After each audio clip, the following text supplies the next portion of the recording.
back to my YouTube channel. My name is Sharon Kongo, and this is the Parenting Millennial. It is a platform where we talk about all things parenting, ranging from our success stories, our challenges, basically anything and everything that affects us as parents. Like I said, I am a mother of three, an 8-year-old boy, a 5-year-old boy, and a 14-month-old girl. I'm also married. I've been married for the past 9 years, and I'm also a Christian, and I love God as my personal savior. So, for us, what we've done, we've taken an approach of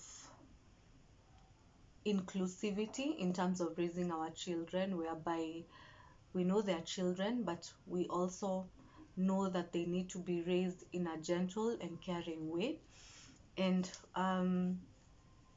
yeah, so basically that's what we think parenting should be all about, making the child feel like they are a person. Even though they are little, they are still a person. So today I want us to discuss a very important topic. It's about parenting while angry. When you think about parenting angry, I don't know what comes to mind. For me, what comes to mind is not giving your child an opportunity to express their emotions and not giving them a safe space because of your reactions. For the longest time, I used to parent angry. I used to be the type of parent my children would see and they would run the other direction. And I didn't know I was parenting angry.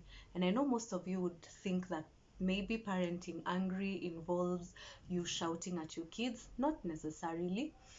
It can manifest itself in many different ways.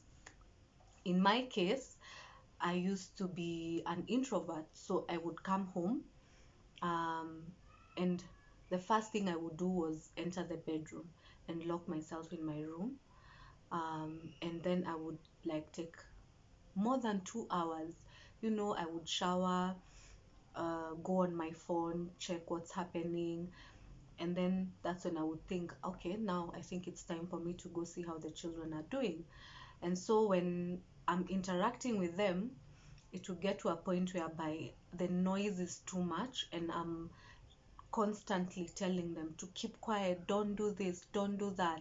So they don't feel comfortable around me, and so they never really used to want to be around me. It took me a very long time to discover that this is what was happening, and um, when I did, it was very heartbreaking because by the time I did, I think my son, my firstborn son, was around 4, if I'm not wrong. He was 4, and the small one, Kongo, was 2. Wanjiro was not yet born by then. But then, what you need is someone who can help you see that you're parenting angry. Sometimes you may not be able to tell that you're parenting angry. So anyway, the telltale signs. So we're going to discuss a few things. So telltale signs that can help you see how you're parenting and that you're parenting angry. We're also going to discuss how we can be able to get out of that, cocoon of parenting while angry. So for me, the telltale signs that were there were: number one, feeling like your children are nagging, especially after a long day of work. When you come home, you just feel that the noise is too much, and so you seclude yourself, thinking, oh, I'm just taking, my me time, it's my self-care time. But then the self-care time is overextended. So that's one of the telltale signs that shows you that you might be parenting angry. Number two is always telling your children, don't do this, don't do that, and shouting at them unnecessarily. For example, your child can be playing, and let's face it, guys, children are meant to make noise. That is how they learn. Okay, you just need to create a space for them to do that, that is convenient for everyone. So always telling them to keep quiet, don't make noise, don't do this, don't do that. The other thing is avoiding them. If you find yourself avoiding your children, there must be something happening there. I think also, just a minute, let me check. I had written them down because I knew I would forget. Uh, so there was also asking them to find another room or area to play in. um, just remember something. The home you're living in, as much as it's yours, it's your children's home.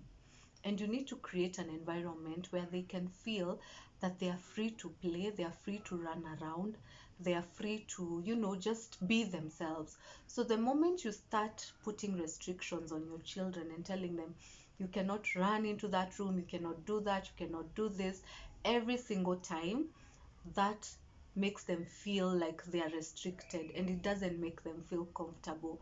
So you need to include them, let them be part of your home, let them be part of who you are, and let them discover themselves. How else are they going to learn? How else are they going to discover themselves if they don't have anywhere to play? If they cannot run around in their own house, they're not going to learn. So you need to let them be, but at the same time, I think it's also an issue of balance. You have to learn how to balance, because you don't want to overdo it such that you're feeling like they're driving you crazy, and at the same time you also want to give them their space. So we're going to get to that, and we're going to see how we're going to be able to do that. Yeah.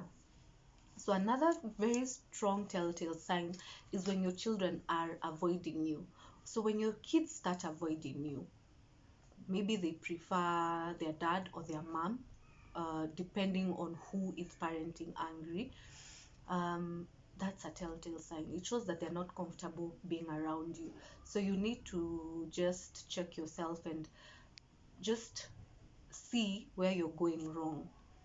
Then I think the other thing you need to do is just ask your spouse. If you're married, that is, because I know maybe there could be single parents who are watching this. You need an accountability partner. It doesn't necessarily have to be your spouse. It can also be a friend, a very close friend, especially for the single people, the single parents, that is. If you're married, the best person to be an accountability partner is your spouse. So for me, how I learned that I was parenting angry, one of the or rather one of the um, signs or was my husband. My husband is the one who told me that I need to watch how I am relating with the children, because I would get home and I would start, don't do this, don't do that, you know. And I was really the shouting type, to be very honest with you. I really used to shout at them. I'm not proud to sit here and say that I used to shout at them, but I did. I really used to. So I needed to learn how to calm down and express how I'm feeling in a, calm way. Because let's face it, kids sometimes can be, they can be a bit too much, but you need to learn a better way of expressing your feelings to them, because they mirror what you're doing. So if you've learned how to express yourself by shouting or locking yourself in your room, because that's a way of self expression as well, that's what they're going to take from you. So the first thing I did was to be very deliberate. Number one, you have to be very deliberate. And for the first few months, you really have to watch how you talk to your children, uh, your emotions. You have to watch your emotions very closely as well. So um, I learned how to watch what I'm saying, to just mince my words, just to make sure that my words are tailored in such a way that is friendly and loving. For example, case in point, so the children are shouting, they're running all over the house, and maybe it's too much. It's too much and you can't take it anymore, because it happens. Just calm down first, take a deep breath, then just call whoever is running over, call them to you and tell them, you have an inside voice and there's an outdoor voice. So right now you're indoors and you're using your outdoor voice. Okay, and you're being calm. Even as you're saying this, you're being very calm, so you need to explain to them. Okay, so you tell them you're indoors, so please use your indoor voice.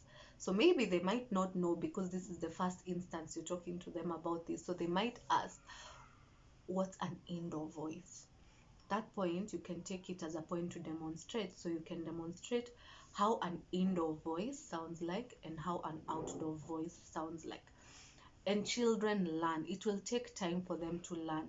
So you might have to repeat these steps, over and over again. So those are some of the ways that I used to make sure that I didn't shout, or that I wasn't parenting angry. The other one is to just pray and commit because anger is not a fruit of the Holy Spirit, to be very honest. So you can just pray about it and ask God to help you, um, you know, calm down, and to just take the anger away, and to give other way you can rebuild the trust between you and your children is by spending more time with them. Make sure that you are spending enough time with them. Of course, at first they'd prefer spending time with a parent who has been more attentive, more caring, and more, nurturing. But be deliberate. Sometimes you might find that you'll ask to spend time with them and they'll be like, no, I want to go with mommy, or I want to go with daddy. But don't don't give up. Okay, it can hurt your feelings at times, but then just go ahead and keep pushing. With time, they learn, or rather, both of you will relearn how to be each other's friends. Okay, so that's the other point. You need to learn how to just spend more time together, and then also allow them to be kids. Don't be, too much in their space. Actually, you can even be a kid with them. Just spend more time with them in playing, doing what they want. Like, my kids really love playing football, hide and seek, riding their bikes, video games. Even if you don't know what you're doing, just be deliberate about it and just join them in the games. It will make such a difference, and they'll see that, oh, kumbe, mom and dad are normal people. So it will give them an opportunity to experience another side of you that they haven't experienced. So don't shy off from playing with them. Don't shy off from just being there for them. Put the phones away. That's the other thing I wanted to say. Delegate, as in just designate some time and put the phones away. That will also help. We are working. That's a work in progress. I honestly cannot say that we have gotten that down in terms of practicing it. It's something we are working on, but we are all work in progress. That's why we are here. So I think also maybe the other thing I wanted to say, that one thing that has worked for us is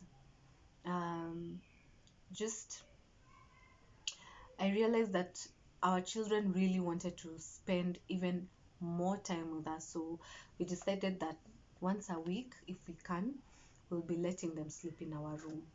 So what we do is we just all squeeze in our bedroom. We bring one mattress from their room, and then they sleep in our room, and we just have like a sort of sleepover, just to make them feel like they're part of us, they're part of our family.